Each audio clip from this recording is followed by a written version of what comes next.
Bapak, Ibu, Saudara-saudari yang terkasih, kembali bersama dengan saya, Romo Petrus Yuniarto, JP.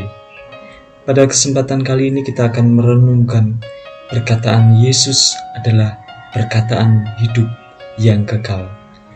Konteks yang akan kita renungkan yaitu sesudah Yesus membicarakan tentang roti, ada sekelompok orang atau murid-muridnya yang bersungut-sungut merasa bahwa perkataan Yesus itu adalah perkataan yang keras. Mengapa demikian? Karena mereka merasa bahwa apa yang dikatakan Yesus, yaitu tentang roh itu yang menghidupkan, tetapi daging itu sama sekali tidak berguna.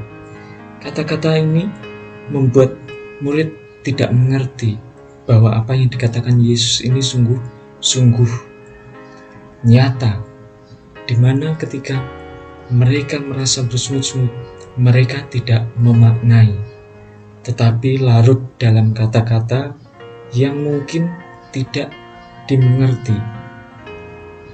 Maka apa yang mereka keluhkan itu diketahui oleh Yesus sendiri, sehingga Yesus menegur mereka. Ya, secara kasarnya, kalau tidak percaya, ya berarti tidak mengerti. Bapak, Ibu, Saudara-saudari yang terkasih, banyak dari kita yang mungkin masih muda atau masih dalam proses belajar, di mana ketika kita memaknai kehidupan, terkadang kita membawa amarah. Memaknai atau merefleksikan kehidupan itu perlu kita saring, di mana kita harus melihat segi positifnya. Tidak bisa kita melihat apa yang dikatakan Yesus dengan kehidupan ini, lalu dikaitkan dengan kemarahan kita. Tentu orang lain juga akan mengikuti apa yang kita katakan ketika kita marah, ketika kita mengkritik suasana atau kehidupan yang mungkin tidak sesuai dengan pemikiran kita.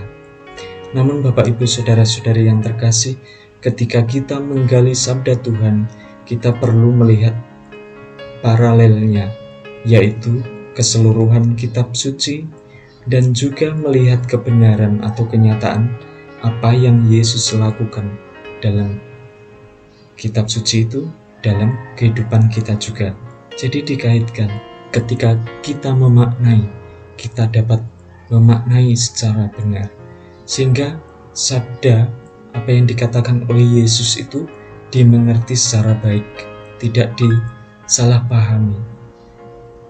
Terkadang kita keluar dari konteks dan memakai sabda Yesus dengan mungkin negatif atau kata-kata yang mungkin menegur, lalu kita gunakan untuk menegur orang lain, padahal konteksnya berbeda. Inilah Bapak, Ibu, Saudara-saudari yang terkasih, kita perlu melihat bahwa kita mempunyai tempat, kita juga mempunyai waktu, dan kita juga mempunyai pemikiran.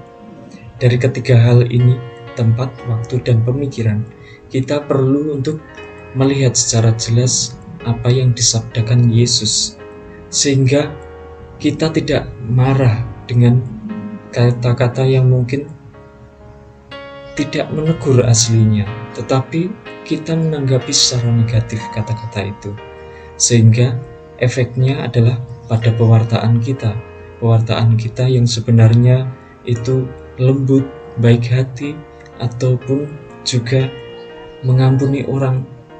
Nah, itu tidak ditangkap dengan baik oleh para pendengar. Karena apa?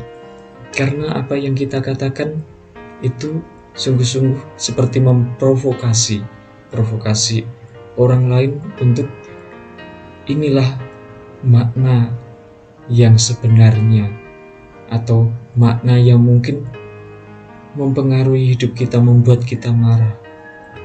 Bapak, Ibu, Saudara-saudari yang terkasih, ini harus dibedakan konteksnya. Ketika kita dalam keadaan marah, ketika kita dalam keadaan mungkin galau, nah, kita perlu meredam kemarahan atau kegalauan kita untuk melihat konteks yang Yesus sampaikan secara lebih jelas, sehingga sabda Yesus yaitu tentang roti kehidupan itu dimengerti secara baik. Karena apa? Yang roh itu yang menghidupkan dan yang jasmani yang tidak menghidupkan.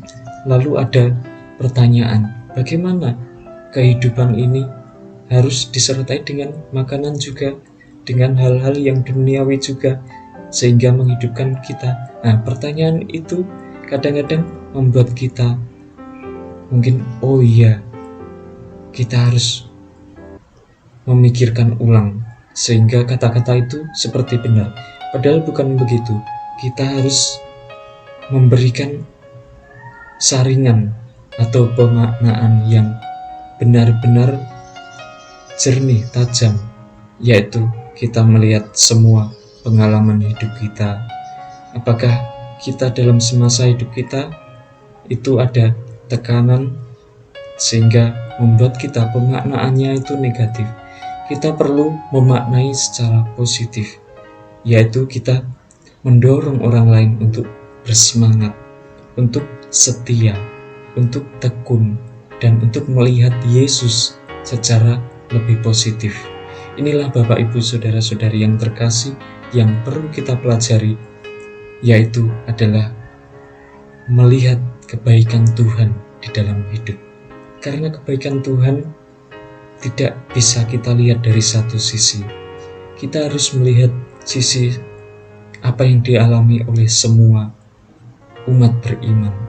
Karena dengan demikian, ketika kita melihat dalam kondisi yang mungkin kesulitan orang lain, kita perlu memotivasi mereka, sehingga mereka tidak merasakan bahwa kata-kata kita itu kata-kata yang memprovokasi, tetapi kata-kata kita yaitu kata-kata yang justru membuat mereka itu semakin disemangati untuk melihat kebaikan Tuhan.